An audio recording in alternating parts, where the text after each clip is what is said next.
Всем привет-привет, с вами я, Оля Бро. Поступил вопрос.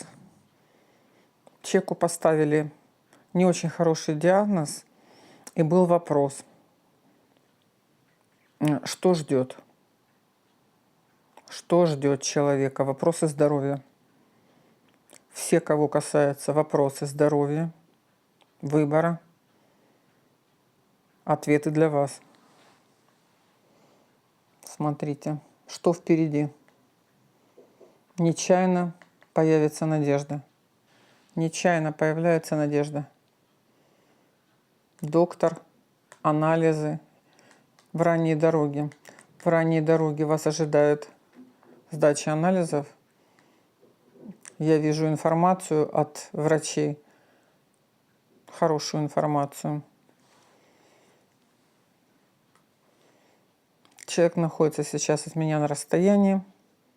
Ну, вы все находитесь на расстоянии от меня, но тут далеко. Это подсказка именно этому человеку, что это для него. Он на большом расстоянии от меня находится. Вышел со мной на контакт, получить информацию. Посмотрите, что у этого человека на сердце. Ему сообщили о болезни, не очень хорошей. Но он не знает, что его ждет интерес. В данный момент он не видит света в окошечке. Но эта позиция, то, чего он не знает, его ждут неплохие такие результаты. Неплохие результаты. Это на его сердечке. Человек получил информацию о болезни, но ситуация идет в сторону улучшения. Что он прошел? Что он прошел? Этот человек прошел воздействие, да? Видите, ведьмочка у нас тут, ведьмочка. Окружение ближнее. Зависть, злость.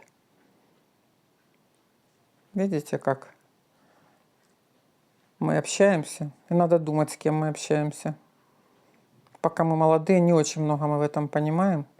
Но всегда следует прислушаться к людям постарше.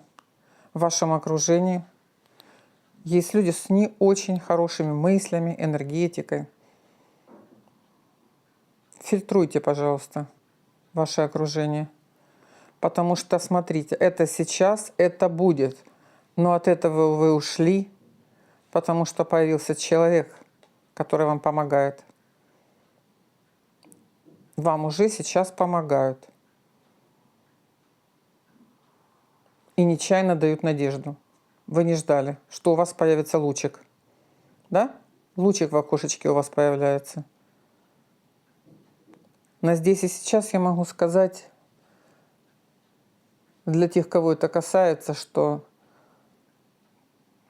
вы будете сдавать анализы, ну, смотря какие у кого там обследования, но я думаю, что ситуация должна вас порадовать. Всем здоровья, веры, благодарности высшим силам. Да будет так.